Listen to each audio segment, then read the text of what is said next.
김여정의 외신 브리핑. 밤사이 들어온 국제뉴스 정리해드립니다. 문희정 국제정치평론가 전화 연결돼 있습니다. 평론가님 안녕하세요. 네, 안녕하세요. 네, 먼저 미국 하원이 트럼프 대통령에 대한 탄핵조사 결의안을 통과시켰다는 소식부터 저희 알아봐야 될 것 같습니다. 네, 백악관과 트럼프 대통령 측은 미국 민주당이 일방적으로 탄핵 조사를 시작했다라고 공격하면서 의회의 절차성이 무시됐다라고 얘기를 계속했었죠. 그래서 네. 미국 하원이요, 현지 시각으로 31일 현재 진행 중인 탄핵 조사 절차를 보다 명확히 규정하고 또 공개 청문회 개최와 증인의 공개 증언 등을 할 수 있는 근거를 마련하고 또 탄핵안 초안 작성을 위한 계략적인 절차 등을 담고 있는 결의안을 이 찬성 232대 반대 196표로 통과를 시킨 겁니다. 네. 이 공화당은 전원 반대표를 던졌지만 민주당이 하원 전체 의석 435석 중에서 234석을 차지하고 있어서 결의안이 무난히 통과가 된 건데요. 네. 이 트럼프 대통령을 겨냥한 탄핵 추진과 관련해서 의회에서 이뤄진 첫 표결이라는 데 좀 그 의미가 있습니다. 이 과거 리처드 닉슨이라든지 빌 클린턴 전 대통령의 탄핵 추진 때와도 비슷한 규정을 담고 있는 결의안이라고 하는데요. 당연히 이 트럼프 대통령과 백악관은 강력히 반발을 하고 있습니다.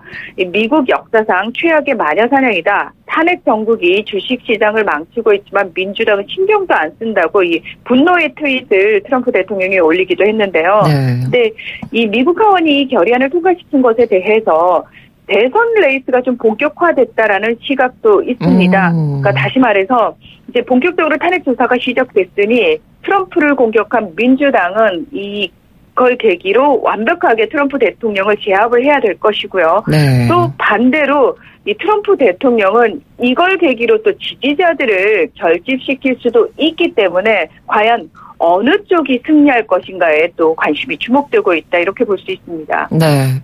이렇게 말씀해 주신 대로 대선 레이스가 본격적으로 시작된 이 상황에서 또 트럼프 대통령이 반전을 노리면서 했던 게 바로 IS 수장 제거 작전 공개했었던 건데 그렇습니다. 이것에 대해서 IS 측의 공식 반응이 나왔네요. 네, 이 트럼프 대통령의 발표가 있은 지 나흘 만인 31일 이 극단주의 테러 조직 이슬람 국가 IS의 입장을 대변하는 아마크 통신이 음성 성명을 발표를 했는데요. 그러니까 아부바크르 알 바그다디의 사망을 확인했다라고 보도를 했습니다. 네. 그러면서 동시에 새 후계자로 아부 이브라힘 알 하쉐미 알 쿠라이시를 선출했다라고 발표를 했는데요. 이전에 후계자로 이런 사람들이 될 것이다라고 얘기가 많이 나왔었는데 사실 이 인물은 신상이라든지 IS 내의 역할이 알려지지 않은 인물입니다. 그래서 전문가들은 아마도 이 하지 압둘라라고 알려진 IS 고위 인물이 이제 성을 바꿔가지고 이렇게 후계자가 된 것이다, 이렇게 추측을 하기도 하는데요. 네네. 왜냐하면은 이 쿠라이시라는 성은 이슬람 창시자인 무함마드의 하쉐미 가문이 속했던 아랍 부족이거든요. 네. 그렇기 때문에 이 IS가 아무래도 무함마드 혈통이라는 점을 좀 내세워가지고 추종자들을 좀 결집시키기 위해서 이 하지 압둘라의 성을 바꾼 것이 아닌가, 이렇게 추측을 하는 겁니다. 네. 그러면서 이 수장의 죽음을 조롱한 도널드 트럼프 미국 대통령을 미친 늙은이다, 이렇게 이제 좀 강하게 비판을 하면서 우리의 지지자들이 칼리프의 죽음을 보복할 거다. 미국은 우리 지도부의 죽음을 즐거워하지 말라면서 우리는 중동에 한정된 조직이 아니고 동서에 걸쳐 건재하고 우리의 사명을 계속 수행할 것이다, 라고 경고를 내놨습니다. 네, 알겠습니다. 자, 다음은 일본 소식으로 넘어가 보겠습니다. 일본 오키나와의 굉장히 유명한 대표적인 문화재라고 할 수 있는 곳이죠. 슈리성에 화재가 굉장히 크게 발생을 했더라고요. 네, 맞습니다. 이 어제 오전 2시 40분쯤 슈리성에서 화재가 발생을 해서 사실은 건물 전체를 다 태웠습니다. 그리고 11시간 만인 오후 1시 30분쯤 완전히 진화가 됐다고 하는데요. 네. 중심 건물인 정전 외에도 북전, 남전, 반도코로 등 성내 건물 7채, 약 4,200제곱미터 규모가 모두 불에 탔고요. 당연히 여기에 보관돼 있던 문화재들도 소실이 됐습니다. 네. 이 소방 당국은 불이 정전 안에서 시작된 것으로 추정했지만 정확한 원인은 아직 밝혀지지 않았는데요. 이 경찰이 현재 화재 현장 검증을 통해서 불이 나는 원인 등을 조사 중이라고 밝혔습니다. 이 휴리성에서는 지난달 27일부터 오는 3일까지 일정으로 축제가 열리고 있었고 이 불이 난 어제 새벽에도 준비 작업이 진행됐던 것으로 확인이 됐는데 과연 이 준비 작업과 화재가 어떤 관련이 있을지는 아직은 밝혀지지 않은 상황입니다. 뭐 아마 우리나라 여행 프로그램이나 예능 프로그램에서도 자주 등장했던 곳이라 좀 익숙한 곳인데요. 이 휴리성이 네네. 어떤 곳인가요? 이 휴리성은 오키나와의 옛 독립국인, 다시 말해서 지금 일본으로 복속되기 전에 류쿠 왕국이라고 있었는데 이 시대에 지어진 최대 목조 건축물이라고 할 수 있습니다. 예. 1933년 국보로 지정이 됐고 태평양 전쟁 때 오키나와 전투 도중에 미국의 공격으로 완전히 또 한 번 소실된 적이 있었는데요. 1992년에 일본이 국립공원으로 복원을 해서 2000년 세계문화유산에 등재되기도 한 건축물입니다. 매년 약 280만 명이 달하는 관광객이 방문하는 오키나와의 주요 관광지인데요.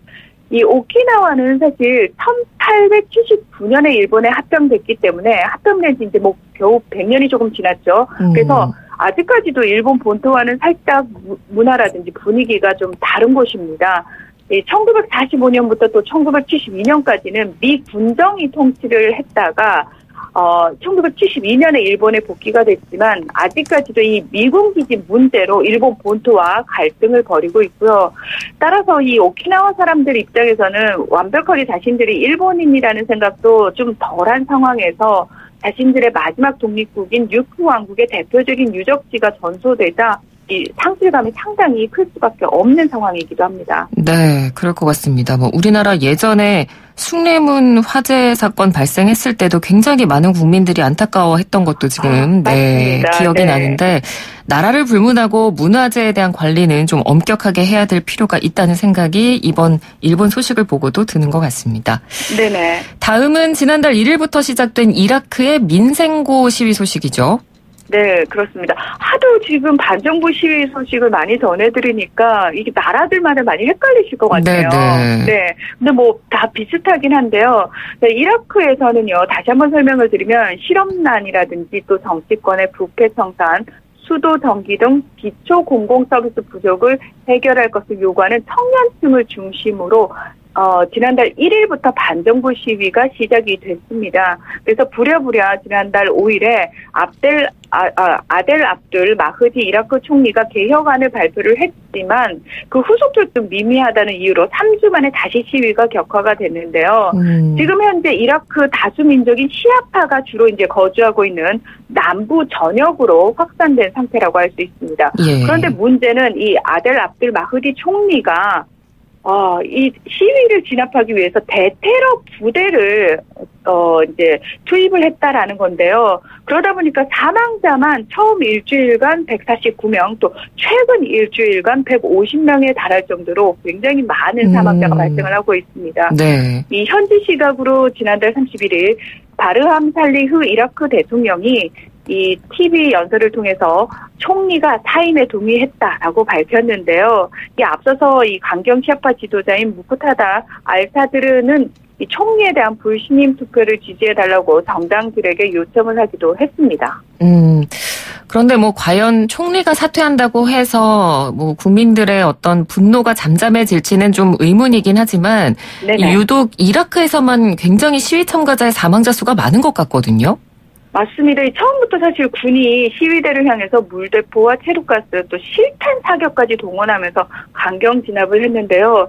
그렇기 때문에 사실 마흐디 총리는 과잉 진압 논란에 직면하면서 정치적 지지를 급속히 상실하게 됩니다. 근데 왜 이렇게 이라크가 갑자기 이제 처음부터 군을 투입했을까에 대한 의문이 생기면서 한편에서는 혹시 아무래도 이제 시아파의 맹주인 이란의 혁명 수비대가 좀 개입한 것이 아닌가라는 의심이 나오고 있는데 네. 사실 이란은 이라크 시아파 주요 정치 조직에 그동안 자금을 지원하고 부패 정치인들과 결탁해서 내정 간섭을 좀 해왔다는 의혹을 받고 있는 상황이었기 때문에 이 의심에 더더욱 힘이 실리고 있습니다. 실제로 이제 미국 AP통신은 익명의 소식통을 인용해서 이라크에서 반정부 시위가 벌어진 이튿날인 지난달 2일에 이란 군부 실세인 거셈 솔레이마니 혁명수비대 쿠드스군 사령관이 야간에 바그다드, 그러니까 이라크 수도죠. 여기로 와서 이라크 관리들과 대책회의를 했다라고 30일날 보도를 했는데요. 네. 지금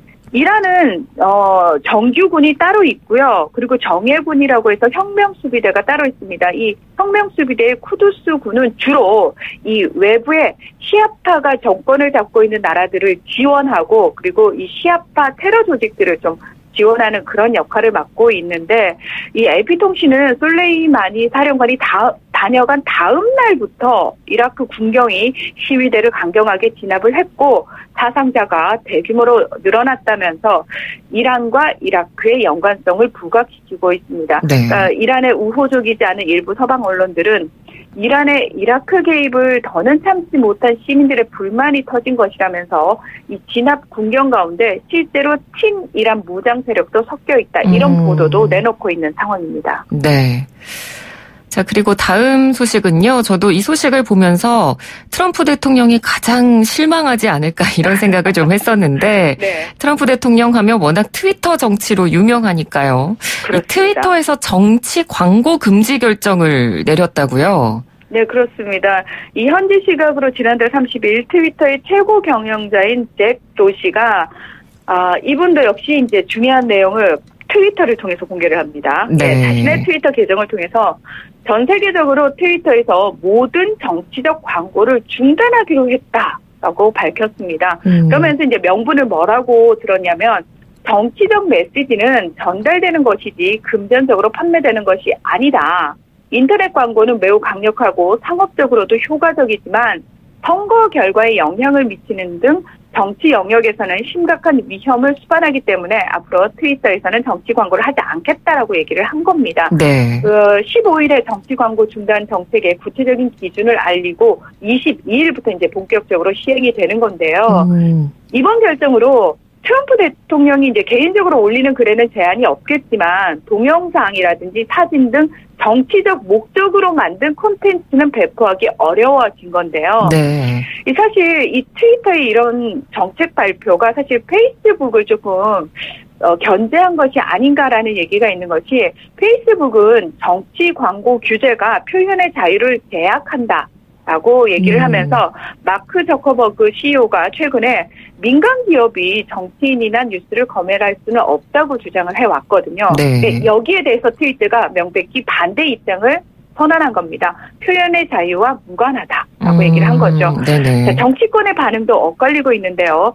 트럼프 대통령 재선 캠프 측은 보수주의자를 침묵하게 하는 시도라고 비난을 했습니다. 이 트럼프 대통령이 트위터를 사랑할 수밖에 없는 게 취임 전에는 2천만 명이던 그 팔로워 수가 대통령이 된 이후에는 6,579만 명으로 무려 3배 이상 증가했기 때문인데요. 네네. 이 반대로 힐러리 클린턴 상원 의원을 비롯해서 민주당 의원들은 사실 이 트럼프 대통령의 트위터 정치로 좀 피해를 많이 봤거든요. 그러다 보니까 미국과 전 세계의 민주주의를 위해 옳은 일이다 라면서 즉각적으로 환영의 뜻을 밝히기도 했습니다.